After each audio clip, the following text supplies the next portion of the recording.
Your YouTube, what up? Welcome to another edition of Wrestling with Watts. I'm your host, Watts. I just now left the gym. I did some shoulders today. Easy money. You know, I stayed up until 3 a.m. last night, dropped some content and whatnot, but it doesn't matter because the grind don't stop. We all about health. It's all about health. It's all about staying right, staying involved, and being productive. So I was still going to make it to the gym, and I still was going to do what I had to do. But I wanted to quickly touch on the IWC. The IWC has turned on Jey Uso already. It hasn't even been 24 hours. The body ain't even cold yet. This is the type of stuff. This is why a lot of bookers just do what they want. This is why a lot of bookers just book who they want and don't care about the thoughts and opinions of anybody on the internet. Because anybody on the internet could just say anything, be fickle, just like Daniel Bryan said, fickle. Because real spill, just a month ago, we was championing Jey Uso, saying he deserves more. The fact that his championship reign was too short, and the crowd has just been getting bigger, popping louder, getting behind him more. He's number one or number two in merch sales. I think he's number two in merch sales. But all of the Yeet stuff is making a lot of money for TKO. It's making a lot of money for the WWE. But that's what makes the world go around. It's a business at the end of the day. He may not be the most technically sound superstar, but he gets the job done. At the end of the day, it's all about telling stories. And Jey Uso is really good at getting the crowd involved. Jey Uso is very good at bringing out emotion, bringing out soul. A lot of times, we don't get that. It's just a bunch of wrestling. It's like a chitlin circuit sometimes. But at the end of the day, all that people gonna do, there's always gonna be people upset. There's always gonna be people complaining. There's always gonna be people bitching. I don't like it because this is why a lot of times we don't get what we want.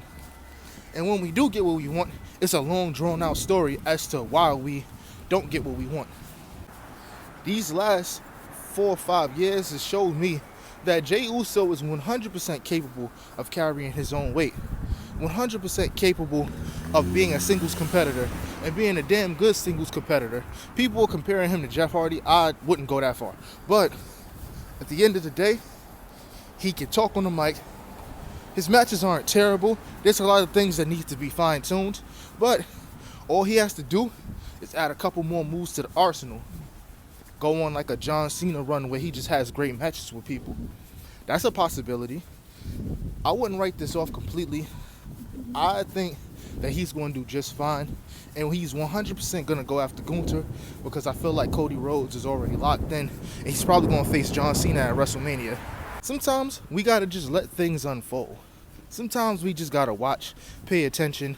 And this is one of those situations. This is one of those instances where we should just sit back and enjoy what the hell is going on. Because I wouldn't even be surprised if The Rock ends up having a hand in something that has something to do with this. Or, you never know. It might be a whole 180. He might turn heel. You never know. There's always a possibility for so many things to unfold. We just gotta watch. We gotta just watch and we gotta wait. Like I said, I wasn't happy about everything in the Royal Rumble, but that's one thing I was happy about because that opened up or reopened up the element of surprise that we haven't seen in a lot of years. At times, we already know exactly who's going to win these Royal Rumbles. And even though John Cena was the obvious pick, we knew that he was probably going to win. But one thing about John Cena that y'all need to understand is that John Cena is the GOAT. John Cena could just walk up to somebody during a freaking promo and say, yo, I want your championship. I want this. And we're going to have this match whenever I feel like we can have this match because that's just John Cena. He has backstage pull and he's a legend. If he wants to book himself to go for 17, he can do that. I feel like he's done enough putting people over because at the end of the day, in 2010, you couldn't tell that man to put nobody over. But that's neither here nor there. All I'm saying is that we should just let it unfold, enjoy what's going on, and John Cena's going to be okay. And more than likely, he probably will get his 17th one. And if he do get his 17th one, you already know what's probably going to happen. He's going to pin Gunther. He's probably going to pin Jey Uso. Or he might just face Cody Rhodes. That might be in the cards, like I said previously. So we just got to enjoy it for what it is. And just try to enjoy wrestling and not be so critical. I'm one to talk because I'm always critical of Triple H's booking. But still, I'm going to sit back and watch what happens. Thank you for listening to my TED Talk. Like, comment, and subscribe if you like what you hear. If you don't, I understand. It's okay too. I'm just grateful to jot my thoughts, record my thoughts, and talk about it with like-minded people or not like-minded people. But we're getting these thoughts off, and this is something that we all passionate about. So I'm going to just do what I got to do. But I'm out. Peace.